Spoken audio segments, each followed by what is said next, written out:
शुरू करूं, क्योंकि वाकई जिस तरह बाहर शुरू हो रहा है, मैंने सोचा उस हिसाब से अंदर भी कर लें। लेकिन अंदर कुछ चीज़ें बदलेंगी नहीं। तू मैं, शोर शराबा, इल्ज़ामात। अब ये हमारा कसूर नहीं है कि उस ऑनरेबल मेंबर का एक ही जीता, और जीते होते वक्त और मिलता।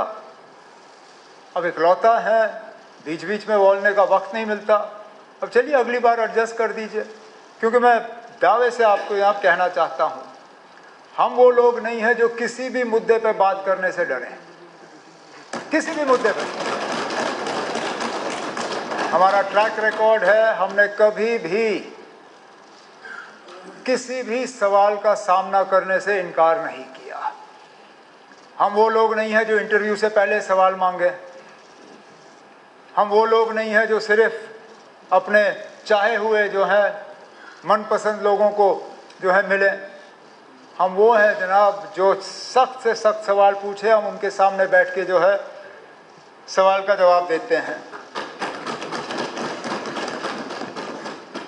एक रिवायत सी बन गई है, मैं अपनी तकरीर जो है किसी ना किसी तरह मनकोटिया साहब की किसी बात से शुरू कर लेता हूं। मैंने इस बार चाहा था कि सिस्टम चेंज हो और मनकोटिया साहब की तकरीर के बाद मैं उसका जवाब दूं, लेकिन वो उस वक्त हाउस में मौजूद थे नहीं और पीठ पीछे मैं बात करना नहीं चाहता था।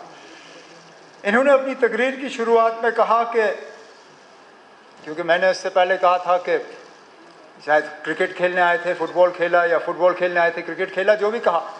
इन्होंने कहा कि मैं इलेक्शन से पहले पेस बॉलिंग करता था, अब स्पिन करता हूं। सही बात है ना, बिल्कुल, आपने बिल्कुल सही कहा, क्योंकि समझदार कप्तान, समझदार खिलाड़ी वो है जो हालात को देख के जो है अपने खेल के तरीके को बदलता है। मैंने गेम नहीं बदला, मैंने गेम नहीं बदला, मैं आज भी वही सफेद क्रिकेट के कपड़ों में हूं। पेस बॉलिंग कर रहा था क्योंकि उस वक्त ऑस्ट्रेलिया की ग्रीन पिच थी, थोड़ा पेस का फायदा हुआ तो पेस किया। अब बीसीसीआई के स्पिन वाले पिच पे खेल रहा हूं, अब स्पिन कर रहा हूं। मकसद यही है कि हम जीतें, गेम नहीं खेला ना। हम वो लोग नहीं हैं जो शुरुआत फुटबॉल से करें फिर खात्मा जो है किसी और खेल से करें। क्रिकेट खेलने के इरादे से आए हैं, ऊपर वाले की चाहत रही तो मैच जीत के ही यहां से 5 साल के बाद निकल जाएंगे। अब मेरी एक परेशानी ये बन गई है कि बात करूं तो किस अंदाज में करूं, क्योंकि अगर देखा जाए सियासी तकरीर मैंने एलजी साहब के खुतबे के डिस्कशन के बाद जो जवाब दिया, सियासी बातें मैंने उनमें की। बजट के हवाले से बात जो करनी थी वो बजट की तकरीर में की। अब तो वैसे मुझे सिर्फ ग्रांट्स पे बोलना था, लेकिन ऑपोजिशन बेंचेस के तरफ से कुछ ऐसी बातें आईं, मुझे स्पीकर साहब ऐसा लगता है कि कोई भी मतलब तकरीर यहाँ तैयार करके आना फजूल है, कोई मकसद ही नहीं है, क्योंकि आखिरकार ज़्यादातर इनकी बातें जो है 2-3 इशू पे ही आएंगी। एलओपी साहब की मैं तकरीर सुन रहा था, मुश्किल से एक आध चीज़, वो भी ग्रांट्स के हवाले से नहीं, बजट के हवाले से, जिसका मैंने पहले ही जवाब दिया ना। मैं तय नहीं करता हूँ कौन बोलता है ना। अब चलिए,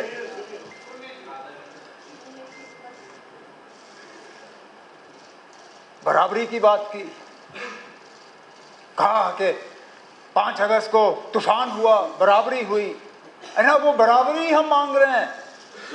अगर आज आपको लगता है कि ये असेंबली बाकी रियासतों के असेंबली के बराबर है तो ठीक है ना, हम खामोश रहेंगे। कुछ नहीं कहेंगे, लेकिन दिल पे हाथ रख के कहिए ना, क्या वाकई हम अपने पड़ोसी रियासतों के बराबर हैं? अरे ना, हम उस बराबरी के तक, उससे आगे तो चलिए हम ले जाएंगे, फिलहाल तो हम बराबरी की बात कर रहे हैं, वो बराबरी है नहीं कहीं पे। फिर बात आती है कि हम लोग जो है महाराजा का अपमान करते हैं। जब आपके पास और कुछ रहता नहीं है कहने के लिए, फिर वही इल्जाम हमारे खिलाफ। अरे ना, कहां पे, किधर थे? नहीं ना, आप थे, आप हाउस में थे नहीं उस वक्त, शायद पठानिया साहब हैं, आप थे नहीं। आपसे, आपके बोलने से पहले 50 ऑनरेबल मेंबरों ने तकरीर की और एक भी तकरीर मैंने मिस नहीं की। आप मौजूद नहीं थे, मैं मौजूद था। पठानिया साहब ने लंबी तकरीर की महाराजा साहब के हवाले से। अब मैं कहां से जवाब शुरू करूं? फिर मैं ये इस बात पे आता ना, आप बताइए ना, कहां पे अपमान? जो मैंने पहले बात की, नक्शा आपने बदला। जो महाराजा साहब ने स्टेट सब्जेक्ट के कानून छोड़े, वो भी आपने बदले। हमने कोई नाम नहीं बदला। पठानिया साहब वकील हैं, मुझे बताइए ना, 2019 से पहले आप किस कानून के तहत यहां अदालत में प्रैक्टिस करते थे? रणबीर पीनल कोड, वो किसके नाम पे? महाराजा रणबीर सिंह। आज किस कानून के तहत आप प्रैक्टिस करते हो? नए कानून। तो नाम फिर हटा दिया ना, नाम फिर हटा दिया। तो अपमान हम करते हैं या आप करते हैं, ये आप सोचिए ना अब। लेकिन मैं फिर इस बात पे आता हूं, मेरा कोई इरादा नहीं था कि मैं इस चैप्टर को छेड़ूं, लेकिन जब बार बार आप हमारे खिलाफ ये इल्जाम लगाते हो, तो कहीं ना कहीं इनका जवाब हमें देना ही पड़ेगा। अब एक भारत की बात की, एलओपी साहब ने कहा कि अगर 4 हरियाणा के लोग आके यहाँ काम करें तो क्या ठीक है ना? बिल्कुल अच्छा है। यही सबक आप जरा हमारे पड़ोसी रियासतों में दे दीजिए ना, हिमाचल में दे दीजिए। वहां पे मुझसे पूछिए ना आप, कितना मुश्किल है। आपके बगल में सलाथिया साहब बैठे, इनसे पूछिए कितना मुश्किल है हिमाचल में यूनिट लगाना, कितने पापड़ बेलने पड़ते हैं वहां पे, कितना रिजर्वेशन रखा है वहां लोकल लोगों के लिए। हमारे यहाँ पैकेज का इस्तेमाल का 1% भी पाबंदी नहीं है नौकरी में रिजर्वेशन की। वहां 70% लगानी है आपने लोकल। तो बराबरी की बात तो बहुत आसान है करना ना, बराबरी है नहीं, हमें तो बेच डाला हुआ है। यहां पे एक श्रीलंका के इंडस्ट्रियलिस्ट आ रहे थे, ये क्रिकेटर कंपनी लगाने के लिए, बवाल मचा। उन्हें तो जमीन छोड़ के वापस चले गए। वो कश्मीर नहीं आ रहे थे, जम्मू आ रहे थे। और मैंने पहले दिन से कहा ना, हमें कश्मीर में इतना खतरा नहीं है, वो कश्मीर पहुंचते पहुंचते उनको जम्मू से गुजरना पड़ेगा।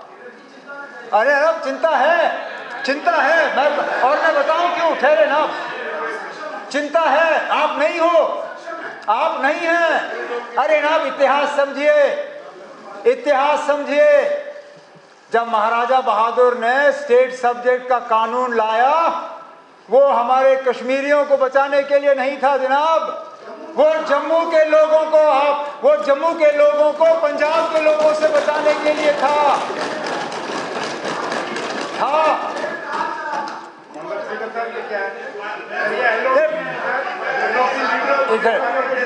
स्पीकर साहब,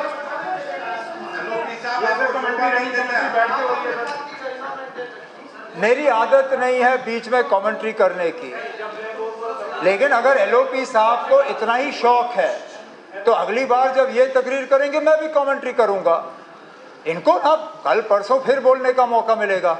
अगर फिर कमेंट्री इनसे बाकियों को ये खामोश होने की सबक देते हैं, खुद इनका यहाँ जिप लगता नहीं है। अब 50 तकरीरें मैंने यहाँ खामोशी से सुनी, एक तकरीर आपसे खामोशी से सुनी नहीं जाती ना। थोड़ा सा धीरज रखे, ठीक है। तो मैं कहना यही चाहता था कहना यही चाहता था कि स्टेट सब्जेक्ट के कानून, वो हमें कोई चिंता नहीं है ना, वहां तक पहुंचते पहुंचते पहले यहां से गुजरना पड़ेगा। ठीक,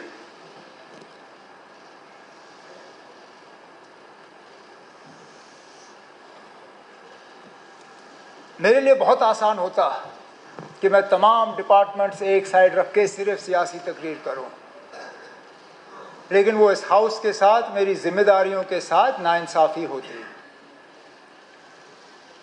50 ऑनरेबल मेंबरों ने तकरीर की, ट्रेजरी बेंचेस से भी, ऑपोजिशन बेंचेस से। बहुत मतलब अच्छी अच्छी बातें आई, तैयारी करके ऑनरेबल मेंबरों ने तकरीर की। अब थोड़ी देर के लिए मैं सियासत एक साइड रख के अपने डिपार्टमेंट्स की जिम्मेदारी जो है वो यहाँ पे निभाऊं। हाउस से बाहर जाके सियासत जो है दोबारा शुरू कर लेंगे।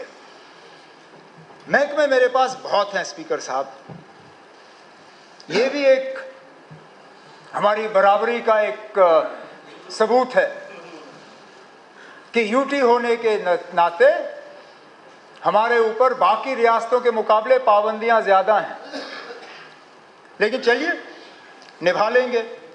कुछ बड़ी डिपार्टमेंट्स, कुछ छोटे, कोई ऑर्डर नहीं है जिनमें मैं बात करूंगा, लेकिन कोशिश करूंगा कि हर डिपार्टमेंट को टच करूं। शहरों से बात करते हैं क्योंकि जम्मू में है। हाउसिंग एंड अर्बन डेवलपमेंट का महकमा मेरे पास है। कोशिश की जा रही है कि शहरों को एक उनका जो इंफ्रास्ट्रक्चर है उसको बेहतर किया जाए।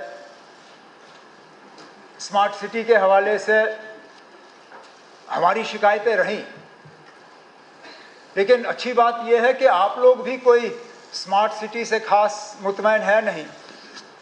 मैं देख रहा था कट मोशन अपने पठानिया साहब का, जिसमें उन्होंने खासकर कहा poor implementation of smart city due to inadequate allocations, execution delays and poor quality control। रहे हैं स्मार्ट सिटीज़ में कुछ इस तरह के फैसले हुए जो कि अगर शायद इलेक्टेड गवर्नमेंट होता नहीं होते।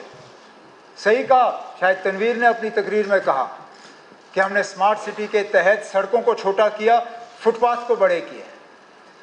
लेकिन अफसोस की बात यह है, फुटपाथ बनाने के बाद भी हम लोगों को उन फुटपाथ पे चलाने के लिए तैयार नहीं कर पाए। मैं आज भी कभी कभी फ्रस्ट्रेट होता हूं जब मैं लोगों को देखता हूं साइड पे 12 फुट 15 फुट का फुटपाथ और बिल्कुल प्लेन टाइल लगाए हुए, लेकिन चलेंगे सड़क पे। पार्किंग का इंतजाम होता है लेकिन गाड़ी पार्किंग में लगती नहीं। स्मार्ट सिटी के तहत हमने साइकिल पाथ बनाए। पता नहीं किसको ये शौक था कि हम साइकिल पाथ बनाएंगे। मुझे बताइए ना, कौन ऐसा शख्स है जो ये कहे आज जम्मू कश्मीर में कि ना मैं गाड़ी एक साइड रख के साइकिल पे चलूंगा। वो साइकिलें सड़ रही हैं। उस साइकिल पाथ पे लोग अब मोटरसाइकिल और स्कूटर चलाते हैं, लेकिन गाड़ी हम चला नहीं सकते। हमने पार्किंगें बनाई हैं मल्टी स्टोरी, कोई उसमें गाड़ी लगाने के लिए तैयार नहीं। इसमें हमारी सबकी साझा एक कोशिश रहनी चाहिए कि हम लोगों को तैयार करें वो इंफ्रास्ट्रक्चर इस्तेमाल करने के लिए। हमारी आदत है कि जिस दुकान में जाना है उसी दुकान के बाहर हमारी गाड़ी लगनी चाहिए। मजाल है कि हम 10 फुट पैदल चलने के लिए तैयार हों। ट्रैफिक मैनेजमेंट जो है उसको जम्मू में, श्रीनगर में बेहतर करना होगा। जैम देखिए ना कितने, चलिए मैं तो निकल जाता हूं, कितने हमारे ऑनरेबल मेंबर जो हैं, खासकर वो जिनका पहला सवाल लगता है। पिछले दिनों आपके ऑनरेबल एक मेंबर थे जिनका पहला सवाल मिस हुआ क्योंकि वो ट्रैफिक में फंसे थे। आज हमारे सैफुद्दीन भट्ट साहब का सवाल मिस हुआ, वो भी ट्रैफिक में ही फंसे होंगे, नहीं पहुंच पाए। ये हाल है।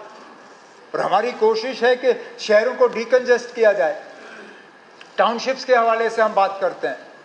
मैंने जब प्रेस कॉन्फ्रेंस में कहा कि हमारे पास फिलहाल कोई टाउनशिप का प्रपोजल नहीं आया है, मैंने गलत नहीं कहा। फिलहाल मिनिस्ट्रियल लेवल पे टाउनशिप को कोई भी प्रपोजल काउंसिल ऑफ मिनिस्टर्स के पास नहीं आया है, लेकिन जब आएगा उस पर हमें गौर करना होगा। हम जब टाउन सिटीज़ को डीकंजेस्ट करने की बात कर रहे हैं तो इन लोगों को लेंगे कहाँ? जो शहर खास के हमारे ऑनरेबल मेंबर हैं, जो पुराने जम्मू शहर के जो हमारे ऑनरेबल मेंबर हैं, वो बार बार कहते हैं ना, एक एक घर में 4-4, 5-5 फैमिलियाँ, इनके लिए ऑल्टरनेट अरेंजमेंट करना होगा। तो टाउनशिप को लेके जब ये बवाल पैदा होता है ना, पता नहीं किसको बसाएंगे, अपने ही लोगों को बसाएंगे। बाहर से किसी को बसाने का हमारा कोई इरादा नहीं है। हमारा इरादा है, जिस तरह आपने जब पीडीपी और बीजेपी की सरकार थी, उस वक्त मुझे याद है ऐलान हुआ था new Srinagar, new Jammu, greater Srinagar, greater Jammu. उस वक्त जब शहर को डीकंजेस्ट करने का प्रोग्राम था, वही हमारा प्रोग्राम है। हमारा भी यही इरादा है कि हम नए सैटेलाइट टाउनशिप्स, नई रेजिडेंशियल कॉलोनियाँ ये हम कायम करें, ताकि ये शहर जो है इनको हम बचा पाएँ। नहीं तो ये फटने पे आए हैं। अब एक जगह से दूसरी जगह जो है हम पहुँच नहीं पाते। सॉलिड वेस्ट मैनेजमेंट के हवाले से कूड़ा कचरा इतना जमा होता है, उसका सही डिस्पोजल नहीं होता। कोई मौका नहीं ऐसा जब हमारे मुबारक गुल साहब उठ के अच्छन की बात नहीं करते। वो दूसरी बात है कि जब अच्छन को डंपिंग ग्राउंड के तौर पे इस्तेमाल करना शुरू किया था, तब वहाँ कोई आबादी थी नहीं। आबादी उसके बाद बसी वहाँ पे, ये जानते हुए कि वहाँ डंपिंग साइट है। लेकिन अब वो हमारे लिए एक ह्यूमैनिटेरियन प्रॉब्लम बन गया है। हमें ये solid waste management, waste disposal, storage, drainage, ज़रा सी बारिश हो जाती है, पानी जमा हो जाता है। और वो जगह, अब देखिए, अब स्मार्ट सिटी के तहत मौलाना आज़ाद रोड, अभी हम वापस जा रहे हैं मई में, आप लोगों का आना जाना रहेगा। मौलाना आज़ाद रोड में स्मार्ट सिटी के तहत दोनों साइड हमने फुटपाथ डाले, कहीं पे भी ड्रेन नहीं, सारा पानी सड़क पे जमा हो जाता है। फिर क्या फ़ायदा? यही जम्मू में हाल है। ज़रा सी बारिश हो जाती है, हमारा शहर जो है फटने पे आ जाता है। तो कोशिश है हमारी हाउसिंग एंड अर्बन डेवलपमेंट के तहत कि शहरों को एक प्लान तरीके के तहत जो है हम डीकंजेस्ट करें।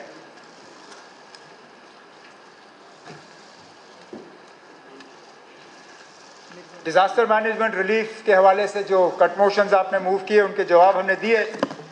हमारी तो यही कोशिश है कि जो हमारे माइग्रेंट्स हैं उनका अकोमोडेशन ठीक तरह से बने, जहाँ हैं उनकी ठीक तरह से मरम्मत हो, उनका देखभाल ठीक तरह से हो। बीच बीच में खासकर जगती को लेके कुछ शिकायतें आती हैं, उन शिकायतों को बीच बीच में दूर करने की कोशिश की जाती है। नए फ्लैट्स, नए अकोमोडेशन जो हैं, जो अभी इन प्रोसेस हैं, उनको कंप्लीट कर दिया जाएगा। और जो हमारे बाकी रेफ्यूजीज़ वगैरह हैं जिनको पैसा मिलता है गवर्नमेंट के तरफ से, वो जो है उनको मिलना जो है वो मिलता रहेगा। कल्चर के हिसाब से आखिरकार कल्चर बचाना जो है ये हमारी सबसे बड़ी, एक बहुत बड़ी जिम्मेदारी है, क्योंकि ये विरासत में मिला हमें। जम्मू का अपना कल्चर, कश्मीर का अपना। एक फ़ेज़ के तहत अभी हम 33 हेरिटेज साइट्स जो हैं उनको रिस्टोर करने का काम कर रहे हैं। इसमें लगभग कोई 65 करोड़ जो हैं वो खर्च किए जा रहे हैं। कश्मीर में गणपतियार टेम्पल, खानका सुख्ता, राम मंदिर सफ़ा कदल, सेंट मेरीज़ चर्च गुलमर्ग, हमारे कई सारे सूफ़ी श्राइन्स हैं, उनको लेके इनके रेस्टोरेशन का काम। जम्मू डिवीज़न में जो मेन काम हो रहे हैं वो गुरुद्वारा सुंदर सिंह पे है, जसमेरगढ़ फोर्ट पे है, जगन्नाथ टेम्पल पे है, डेरा बाबा जी के जो बेदिंग घाट्स हैं वहाँ पे हैं। और ये फर्स्ट फेज़ का काम हो जाएगा तो उसके बाद 73 एडिशनल साइट्स हम सेकंड फेज़ में लेने की बात कर रहे हैं, जिसमें वो बाद में लगभग कोई 160 करोड़ का वो प्रोजेक्ट होगा, ताकि और जो हमारे कल्चरल और हेरिटेज साइट्स हैं उनको हम बचा पाएंगे। मुबारक मंडी की बार बार यहाँ पे बात आती है, और मुझे अफसोस इस बात का है कि मुबारक मंडी का प्रोजेक्ट अभी तक मुकम्मल हुआ नहीं। ये शायद, अगर मेरी याददाश्त सही है, ये गुलाम नबी आज़ाद साहब के वक्त में शायद शुरू हुआ, फिर हमने इसको आगे लिया। उम्मीद तब थी कि इस 10 साल के अरसे में, जब यहाँ हम ना आप थे ना हम थे, ये मुकम्मल होता। लेकिन अभी भी इस पे काम आहिस्ता आहिस्ता चल रहा है, और हमारी कोशिश ये रहेगी कि इसको हम कंप्लीट करें, क्योंकि वाकई ये हमारा एक सिंबल है, न सिर्फ जम्मू शहर का बल्कि जम्मू कश्मीर का, ये हमारी हिस्ट्री का एक सिंबल है। और इसके लिए अगले साल जो 60 करोड़ रुपए रखे गए हैं, कोशिश की जाएगी कि अगले 3 साल के अंदर अंदर, मतलब इस हुकूमत के टर्म के अंदर, मुबारक मंडी का सारा काम जो है उसको कंप्लीट कर लेंगे। डिजिटाइजेशन ऑफ आर्काइव्स वगैरह, उसका भी मैंने कट मोशंस के तरह जवाब जो है वो हाउस तक पहुंचा दिया है। प्लानिंग डिपार्टमेंट का मैं ज़्यादा जिक्र करूंगा नहीं, सिर्फ इतना ज़रूर कहूँगा कि प्लानिंग डिपार्टमेंट के जो जिम्मेदारियां थीं वो अब है नहीं, और ये काफ़ी हैरानगी की बात है, क्योंकि मैं प्लानिंग मिनिस्टर रहा हूँ, फाइनेंस मिनिस्टर पहली बार बना हूँ, और मैं अब मुझे लगता है कि उस वक्त क्या सोच के किया मेरी समझ में नहीं आता, लेकिन ज़्यादातर प्लानिंग के फंक्शंस जो हैं वो फाइनेंस को ट्रांसफ़र हुए। अब खुशकिस्मती से मैं दोनों टोपियाँ पहनता हूँ, मैं प्लानिंग का मिनिस्टर भी हूँ, फाइनेंस का भी हूँ, तो अगर मैं कहीं इनमें कोई छेड़छाड़ करूँ तो कोई मिनिस्टर मेरे से नाराज़ नहीं होगा, वो ये नहीं कहेगा कि आप मेरे पावर्स ले रहे हो, किसी और को दे रहे हो। मैं अपने ही पावर्स किसी एक डिपार्टमेंट से लेके दूसरे डिपार्टमेंट को शिफ्ट करूँगा, लेकिन इसको समझने की ज़रूरत है। प्लानिंग डिपार्टमेंट का अपना एक अपनी आइडेंटिटी थी, एक अपना प्लान था, एक अपना एक उसकी वजह थी। Plan department would make the plans, finance department's job was to finance the plans. अब जो लोग फाइनेंस कर रहे हैं अगर वही प्लान भी बनाएंगे तो कहीं ना कहीं इसमें, और फिर मॉनिटरिंग, प्लानिंग डिपार्टमेंट का काम न सिर्फ प्लान बनाना था बल्कि उसके बाद प्लान के एग्जीक्यूशन को मॉनिटर करना। तो कहीं ना कहीं ये जो फैसला लिया गया था प्लानिंग के फंक्शंस को फाइनेंस में शिफ्ट करने के, इसको हमें दोबारा जो है रिव्यू करके इसको दुरुस्त करना होगा। हॉस्पिटैलिटी प्रोटोकॉल को लेके बात आई ना, मैं इस बात पे नहीं जाऊंगा कि स्टेट गेस्ट्स पे कितना खर्चा हुआ कितना नहीं हुआ, क्योंकि हम सब करते हैं। इससे पहले हुकूमतों ने भी स्टेट गेस्ट्स पे खर्चा किया, मैं करूंगा अगले जितने टाइम तक मैं यहाँ पे हूँ, मेरे बाद जो हुकूमतें होंगी वो भी करेंगे। और जिस तरह मीर फयाज साहब ने कहा, हम तो मेहमान नवाजी के लिए मशहूर हैं, तो मैं इसमें नहीं जाऊँगा किसने कितना खर्च किया, जितना किया चलो किया। लेकिन मुझे अफसोस, और इसी हवाले से पिछले दिनों हाउस में भी बात हुई थी कि जो हॉस्पिटैलिटी प्रोटोकॉल का इंफ्रास्ट्रक्चर था खासकर जम्मू कश्मीर के बाहर, वो रहा नहीं डिवीज़न के बाद, जम्मू कश्मीर और लद्दाख का अलग होने के बाद, और इसका खमियाजा हम सब भुगत रहे हैं। इससे पहले अगर आप चंडीगढ़ जाते थे वहाँ रहने की जगह थी, आप बम्बई जाते थे वहाँ एडवेंट में हमारा अपार्टमेंट था, वहाँ कमरे थे। जब आप दिल्ली जाते थे वहाँ चनक्यापुरी में ए ब्लॉक में हमारे कमरे होते थे। अब चलिए, हुआ सो हुआ, जो वो प्रॉपर्टियाँ गईं उनको हम वापस नहीं ला सकते, लेकिन कम से कम जो हमारे पास हैं उनको अब हम तरीके से इस्तेमाल कर सकते हैं। अब चंडीगढ़ का वो मकान गया हमारे पास, जैसे मैंने जवाब के दौरान कहा, सेक्टर 17 में हमारे पास एक स्ट्रक्चर था कमर्शियल, उसके लिए हमने इजाज़त लेके उसका यूज़ जो है बदल दिया है। अब वहाँ चंडीगढ़ के वो सेक्टर 17 में अब उसको एक स्टेट गेस्ट हाउस के तौर पे इस्तेमाल किया जाएगा, और लगभग 13 करोड़ रुपए वहाँ खर्च हो रहे हैं। वो पेशेंट्स होंगे, स्टूडेंट्स होंगे, ऑनरेबल एमएलएज जो बाकी यहाँ से जाएंगे उनके इस्तेमाल के लिए होगा। इसी तरह दिल्ली में चनक्यापुरी में जगह कम है, लेकिन अच्छी बात यह है कि पृथ्वीराज रोड में जगह अभी काफ़ी है। हेरिटेज स्ट्रक्चर जो हमारा है उसको कोई छू नहीं सकता, ना कोई इसको कोई छूना चाहता है, लेकिन उस हेरिटेज स्ट्रक्चर के पीछे भी हमने काफ़ी कुछ बनाया है। जिन लोगों ने पृथ्वीराज रोड का पीछे हिस्सा देखा, अमृता शेरगिल मार्ग के पास, आपने वहाँ पे देखा होगा हमने टेम्प्रेरी स्टेड बनाए, हमने वहाँ पे गेट हाउस बनाया, हमने वहाँ टेंट लगाए, कार पार्किंग है। वो सारा कुछ जो है हम एसिमुलेट करके एक मल्टी स्टोरी बिल्डिंग जो है हम कंसीव करना चाहते हैं, ताकि उसमें रेस्टोरेंट, हॉल, कमरे, स्वीट्स, ताकि रहने के लिए आप लोगों के लिए बेहतरीन जगह हो। नहीं तो चनक्यापुरी में जो है रहने की कोई खास वहाँ पे अरेंजमेंट है नहीं। राजा जी मार्ग का एक पुराना इशू है और ये भी हमारी पहचान है। The original Kashmir house is Raja ji Marg. Original Kashmir house जो है वो पृथ्वीराज रोड नहीं है। हम कहते हैं इसको जम्मू कश्मीर हाउस, लेकिन अगर आप देखें महाराजा साहब का जो एम्बलम है वो राजा जी, वो पृथ्वीराज रोड पे नहीं, वो राजा जी मार्ग के मेन बिल्डिंग पे है। अब बदकिस्मती से वो बिल्डिंग जो है वो फौज के इसमें है, कंट्रोल में। हमारी लाख कोशिशें रहीं, हम उसको खाली नहीं कर पाए। अब बीच बीच में आप लोगों ने ये कहा कि अच्छे काम में आप हमारे साथ हो। जनाब, राजा जी मार्ग को खाली करने से मुझे या ट्रेजरी बेंचेस को अकेले फ़ायदा नहीं होगा। ये जम्मू कश्मीर की आइडेंटिटी है, इसको महाराजा साहब की विरासत ही समझ लीजिए। इसमें आप हमारी मदद करके फोर्सेस से ये खाली करवाएं ताकि एक अलीशान जम्मू कश्मीर का एक वहाँ पे हम बना सके, जिस तरह राजस्थान ने किया है इंडिया गेट के आसपास। What house is, Jodhpur house नहीं, हाँ नहीं, जैसलमेर नहीं, कोई हाउस है वहाँ इंडिया गेट के आसपास जो राजस्थान ने डेवलप किया है। हम भी कर सकें, लेकिन उसके बावजूद जो वहाँ थोड़ी बहुत ज़मीन हम कब्ज़े से खाली कर पाए हैं उसको हम इस्तेमाल करेंगे वहाँ इंफ्रास्ट्रक्चर कायम करने के लिए। द्वारका वगैरह के हवाले से मैंने इससे पहले बात की। एस्टेट्स को लेके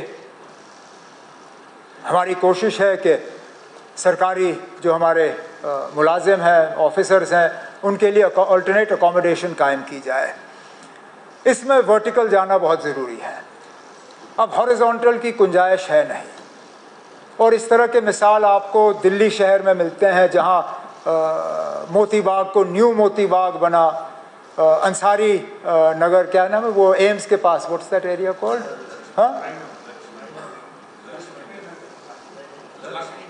हाँ एम्स के पास, वहाँ पे भी मल्टी स्टोरी बिल्डिंग्स बने।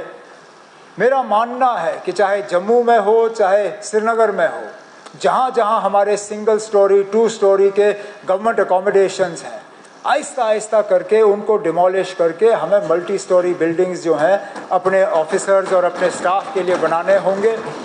इसी के साथ साथ जहाँ पे गुंजाइश होगी वहाँ पे ऑनरेबल MLAs और मिनिस्टर्स के लिए बेहतरीन अकोमोडेशन, क्योंकि आज अकोमोडेशन की बहुत सख्त कमी है। अफसोस मुझे इस बात का भी है कि इसमें भी हम फिलहाल जिस तरह हमें ये मकान खाली करने चाहिए थे हम नहीं कर पाए। आप ऐसे कई सारे ऑनरेबल MLAs हैं जिनको हमने मजबूरन कहा कि आप प्राइवेट अकोमोडेशन ले लीजिए। यहाँ हमारे ऑनरेबल मिनिस्टर्स हैं जो अपने एंटाइटलमेंट से नीचे हैं। यहाँ कुछ ऐसे हैं जो अपने एंटाइटलमेंट से ऊपर मकानों में रह रहे हैं। कुछ ऐसे लोग हैं जिनकी एंटाइटलमेंट है नहीं लेकिन वो मकान छोड़ने के लिए तैयार नहीं है। अब कोशिश की जा रही है कि हम इसमें डिसिप्लिन लाएं, कोशिश की जा रही है कि नए जो है हम इंफ्रास्ट्रक्चर इस तरह के मकान जो है वो तैयार करें, लेकिन इसमें भी हमें जो है एहतियात करना होगा इस लिहाज से कि कभी कभार DPR बनाने में हम पता नहीं क्या कर जाते हैं। अब जो हम हाउसिंग एम्प्लॉयज़ के लिए बना रहे हैं श्रीनगर के नज़दीक, हैरान हुआ मैं पढ़ के, सुपर स्ट्रक्चर तैयार है तो DPR के तहत प्रोजेक्ट कंप्लीट हुआ है। कैसे? क्योंकि DPR में हमने ना पावर का अरेंजमेंट रखा है ना पानी का। अब खुदारा मुझे बताइए ना, अब ये कौन सा अक्लमंद है जिसने DPR फ्लैट्स के बनाए बिना पावर और बिजली के, बिना पावर और पानी के? कौन जाएगा उनमें रहने के लिए? ना हम सरकारी मुलाजिम से कहेंगे ना अब ये आपका फ्लैट है ले लीजिए, लेकिन ना इसमें पानी है ना बिजली है, तो DPR बना कैसे? लेकिन पास भी हुआ, बिल्डिंग भी बनी। अब वो बिल्डिंग तैयार है, अब हमें अलग नए सिरे से उसके पानी का DPR, उसके बिजली का DPR।